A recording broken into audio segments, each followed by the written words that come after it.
episode pertama, bagaimana para murid Dayu Datu Rangda Natenggira atau yang biasa dikenal sebagai calon narang pada akhirnya harus mendapat akibat dari ulah jahatnya mempelajari ilmu Pangewa lalu menyelewengkannya hingga menebarkan abicaraka hitam di bumi Daha Kediri.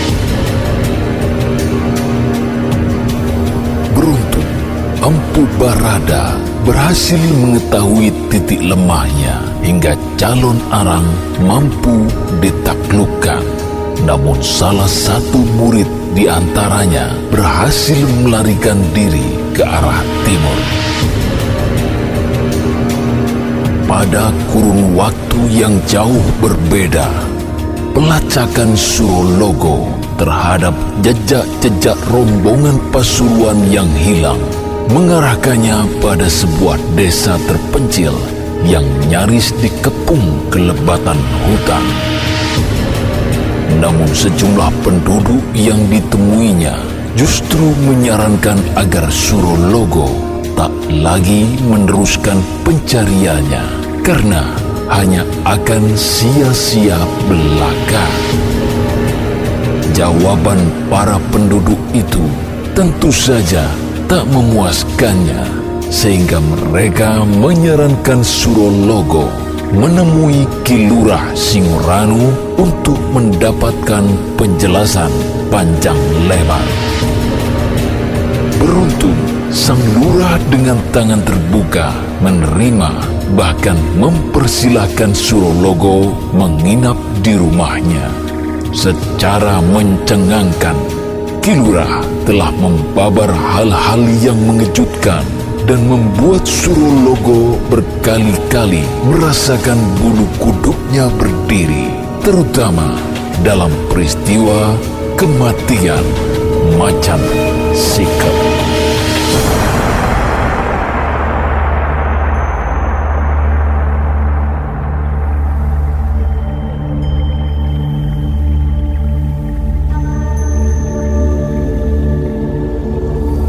Udara dingin yang merayapi sekujur tubuh Surologo membuatnya semakin dicekam perasaan tidak menentu.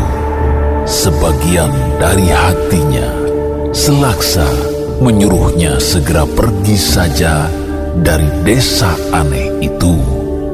Namun hatinya yang lain bak menggenggam kedua kakinya untuk tetap di sana hingga teka-teki hilangnya rombongan Pasuruan terjawab. Dengan gundah, Surologo pada akhirnya lebih memilih bertahan mendengar tuturan Lurah Singoranu yang secara sabar dan terperinci menceritakan kisah yang tak pernah didengar sebelumnya.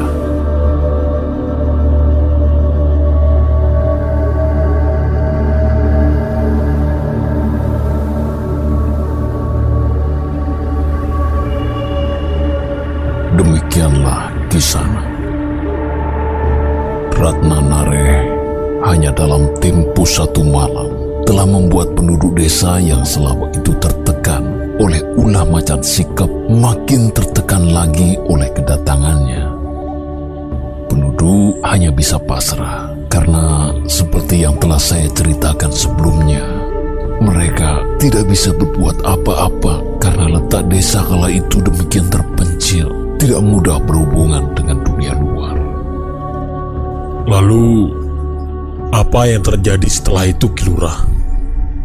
Bukankah penduduk desa lebih banyak jumlahnya? Apakah tidak ada satupun yang bernyali menghadapi Ratna Nareh?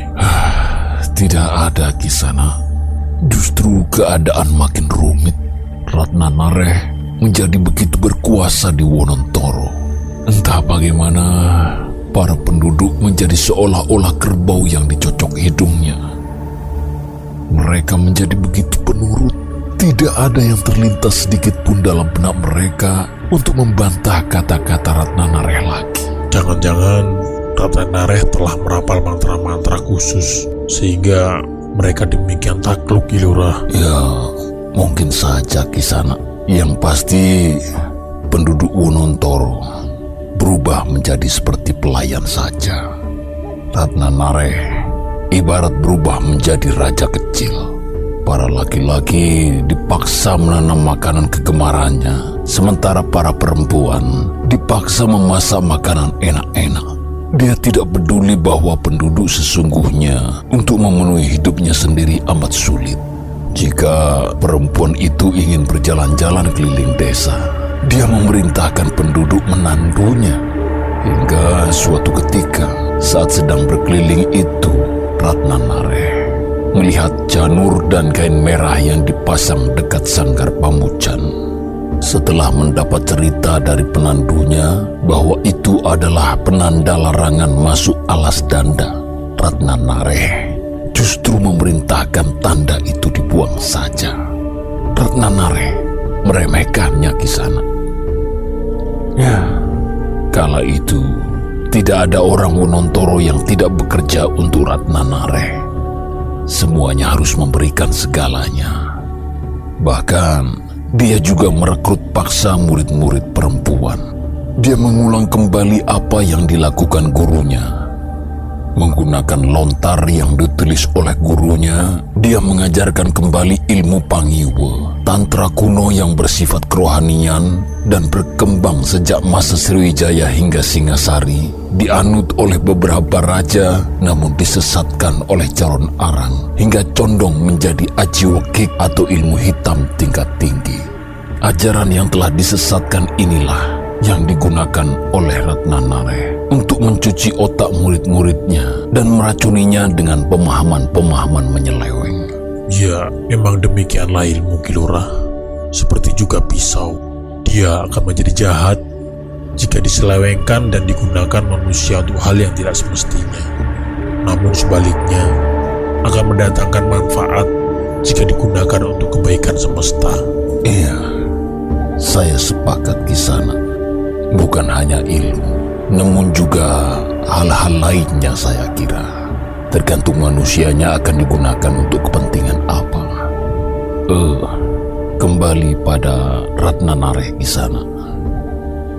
Suatu malam, di hari Anggoro Kasih atau Selasa Kliwon, Ratna Nareh memerintahkan para muridnya untuk mengumpulkan seluruh penduduk di sanggar Pamujan. Mereka dipaksa untuk melakukan hal yang tak pernah dilakukan penduduk Wonontoro sekian lama. Ratna Nareh memaksa para pemuda membuat tetabuhan, sementara para gadis harus menari. Ini sungguh tidak semestinya. Sanggar Pamujan yang harusnya digunakan untuk mengaturkan puja bagi Sang Pencipta, digunakan untuk menyelenggarakan pertunjukan. Namun lebih dari itu Kisana, sudah sekian lama Wonontoro tidak pernah mengadakan kegiatan ini demi menjaga hal-hal yang tak diinginkan terjadi. Jadi, di desa ini tidak pernah ada pertunjukan, Kilurah. Bukankah kering sekali rasanya hidup yang demikian? Oh, bukan kami Kisana. Kalau kami beberapa masa terakhir telah melakukannya, justru demi keselamatan penduduk. Maksud saya, larangan pertunjukan itu terjadi saat desa ini masih bernama Wonontoro dan sekian masa sebelumnya. Bagaimana perubahan kebiasaan itu terjadi? Mohon bersabar untuk mengikuti cerita saya Kisana. Tidak lain agar Kisana menjadi lebih memahami setiap runutan ceritanya. Oh, mekaten. Nyun pangapunten kalau begitu Kilurah. Saya pikir larang pertunjukan itu terjadi hingga saat ini. Ternyata telah berubah toh. Maaf Kilurah, kalau boleh saya tahu, mengapa penduduk Wonontoro saat itu melarang adanya tarian Kilurah?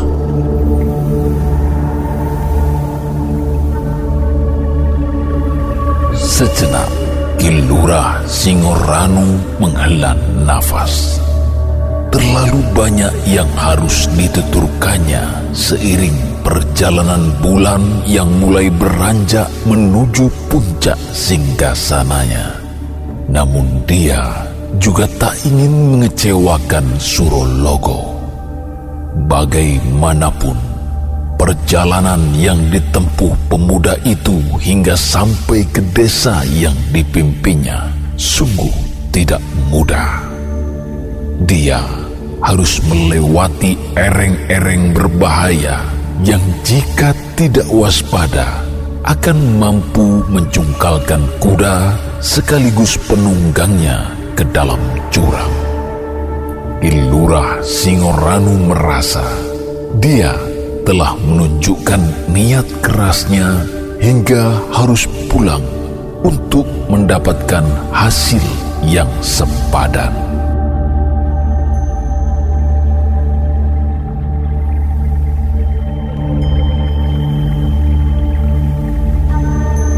Ini berkaitan dengan alas danda Kisana.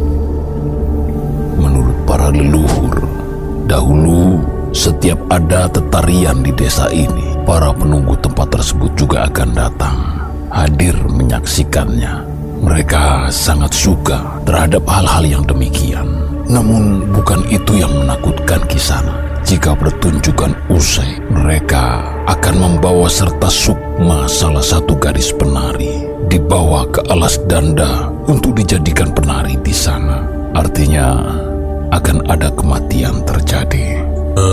Ki Lurah, apakah Ratna Nareh mengetahui hal ini? Tahu Kisana. Dia diberitahu oleh salah satu muridnya.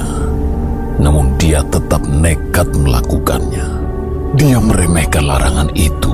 Bahkan setelah mendengar larangan itu, Ratna Nareh dengan tegas mengatakan bahwa jika memang itu terjadi, dia akan menunggu penghuni-penghuni alas danda itu datang.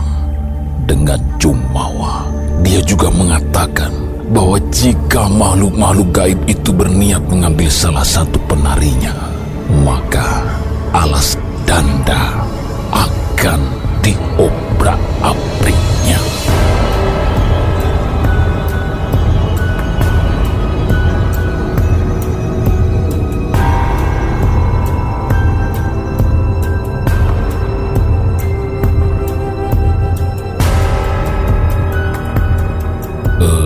Kisana, sesungguhnya ada alasan lain di balik penyelenggaraan tarian itu. Ratna Nareh sebenarnya ingin mempraktekkan kawisesan yang bersumber dari getaran. Dia meyakini bahwa elemen terkecil dari jagat besar maupun jagat kecil adalah getaran itu sendiri. Seperti kita tahu, getaran yang besar akan menghasilkan daya merusak. Namun, dia ingin getaran yang dihasilkan adalah murni berasal dari naluri, dan tarianlah medianya. Gerak tari yang menggunakan naluri akan mengirimkan getaran ke segala arah, menyedot energi lain untuk mendekat. Dia ingin mengumpulkan energi-energi di sekelilingnya Kisana, tidak peduli energi itu baik atau buruk. Dia ingin berkuasa atas energi-energi itu. Ya, Ratna Nareh bersikeras agar tetarian tetap digelar. Para gadis penari diwajibkan yang benar-benar masih perawan, dan para penabuh haruslah yang masih berjaga. Dia ingin para pelaku adalah mereka yang masih memiliki watak murni, belum bercampur atau bersinggungan dengan hal lainnya. Malam itu adalah malam yang luar biasa Kisana. Awal dari segalanya yang begitu berdampak di kemudian hari, bahkan hingga sekarang. Atas perintah Ratna Nareh, pertunjukan tetap digelar. Gadis-gadis tetap menari, para pemuda tetap menabuh, hingga penduduk desa justru terbawa arus. Mereka mendadak lupa bahwa hal itu akan mengundang malapetaka seperti yang telah diyakini sekian lama.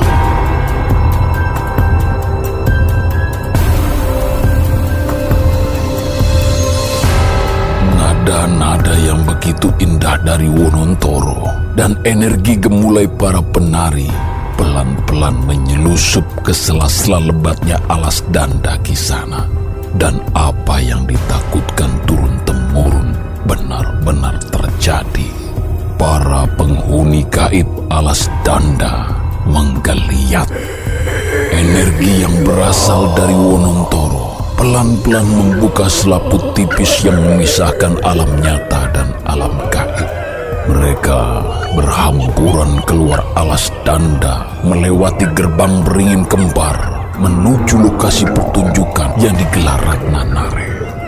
Ratu gaib yang bermukim di keraton lembut Sendang Sarpamara justru marah. Sangat marah Kisan.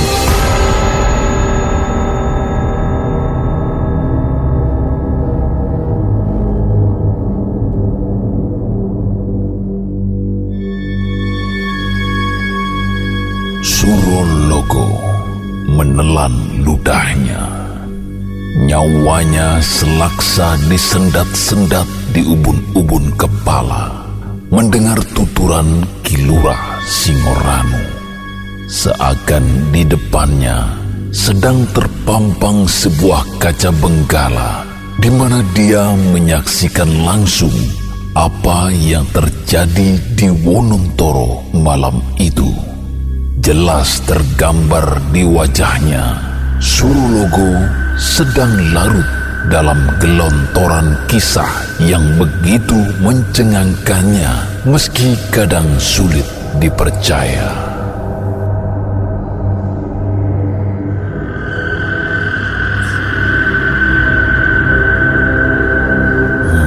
Kisana, ada cerita khusus tentang sang ratu gaib ini. Menurut para sepuh, Ratu Sendang Sarpamara sesungguhnya berasal dari selatan. Sepanjang keberadaannya di jagat lelembut, dia selalu tinggal berpindah-pindah sesuai perintah yang diberikan kepadanya. Mereka bertugas menjaga titik-titik penting di Pulau Jawa yang berhubungan dengan kekuasaan selatan atau utara Jawa. Dikisahkan oleh para sepuh kami, sejak lama sesungguhnya telah ada hubungan gaib antara utara selatan yang membangun sumbu mistis antara Segoro Kidul yang ganas dengan Gunung Raung yang bergolak-golak. Tidak ada manusia yang bisa menghentikan keduanya jika mereka menghambur marah, apalagi dalam waktu yang bersamaan. Sumbu ini sekaligus menghubungkan dua gerbang gaib di mana yang kasat mata mampu berbicara dengan yang tidak kasat mata. Gerbang selatan berada di pantai selatan yang memiliki parang atau karang berbentuk aneh. Sementara gerbang utara di puncak Gunung Raung yang memiliki angin paling kencang hingga dapat melemparkan manusia ke dalam jurang. Sekedar mengingatkan Kisanak, Gunung Raung sendiri nama aslinya adalah Gunung Bayu. Namun karena ada satu wilayah di sana yang memiliki angin kencang hingga bunyinya meraung-raung, maka lebih dikenal sebagai Gunung Raung. Kisana, sumbu utara dan selatan ini sekaligus menjadi benteng gaib ujung wetan Jawa, benteng terhadap warisan-warisan kuno tak kasat mata, seperti juga halnya pada benteng gaib ujung kulon Jawa. Kelak, di kedua ujung Jawa inilah letak Kawisesan atau Katigdayan tua bisa digali manusia. Dua titik ini membentuk jalur lintasan sekaligus batas gaib yang luar biasa Kisana. Batas di mana orang luar harus berhati-hati terhadap setiap jengkal tanahnya. Untuk diketahui Kisana, di masa Mojopahit, orang-orang Tiktoyo yang ada dalam batas ini telah menjadi andalan dan kepercayaan Prabu Hayam Wuruk.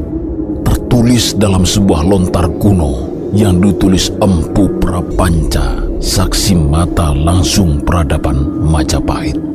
Lontar itu adalah kakawin Desa Warnana yang ditulis pada bulan Aswina tahun Saka 1287. di mana mereka disebut sebagai orang Balumbung, Balumpungan, yang kemudian kita kenal sebagai Blambangan saat ini.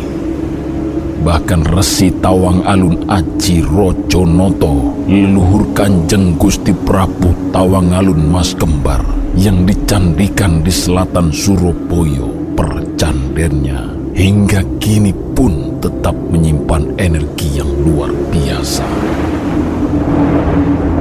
Demikianlah kisah. Meski Majapahit telah runtuh, secara mistis garis sumbu itu juga tetap diuri-uri oleh Kanjeng Gusti Prabu Tawang Alun Mas Kembar hingga beliau mendirikan Kedaton Macan Putih. Konon keratonnya sengaja dilamuri mantra-mantra gaib hingga sulit ditemukan jejaknya. Kisana, di masa Wonontoro atau di masa Ratnanare, sumbu utara selatan itu masih sangat luar biasa kuat. Kanjeng Ratu Kidul menempatkan para senopatinya di sepanjang lintasan, menjaga jalan gaib di mana kereta kencananya bergerak diiringi gending-gending kebesaran menuju utara. Demikian juga sebaliknya. Namun yang terutama adalah alas Danda dengan pusatnya di Sarbamara. Tidak lain karena disitulah titik tengah sumbu utara selatan yang memenuhi syarat segalanya. Di antaranya adanya manusia yang mampu hidup berdampingan dan menghormati alam, termasuk alam tak kasat mata. Sosok senopati yang ditempatkan di sendang itu tidak mampu kami sebutkan namanya, hingga kami hanya menyebutnya sebagai Ratu Sarbamara saja. Menurut leluhur kami, dahulu sendang itu seperti juga sendang lainnya, hingga akhirnya sang senopati hadir tidak sendirian. Dengan sandangan kebesaran hijau-hijau ciri pantai selatan, dia datang dengan pasukannya yang sangat subada, yang artinya kuat atau kokoh. Dengan demikian, sendang Sarbamara telah kerawuhan atau dirawuhi oleh sejumlah sosok yang tidak main-main. Surologo tersentak mendengar beberan Kilura Singoranu. Tidak menyangka bahwa segalanya menjadi begitu rumit. Ratnanare telah mengusik keseimbangan yang terjadi di Wonontoro, namun juga tidak menyadari bahwa yang dihadapinya bukanlah sosok-sosok sembarangan. Seiringan dengan apa yang dikatakan Kilura Singoranu, angin besar mendadak muncul, menggerakkan ujung-ujung pepohonan di sekitar keduanya berada, menciutkan nyali keduanya malam itu.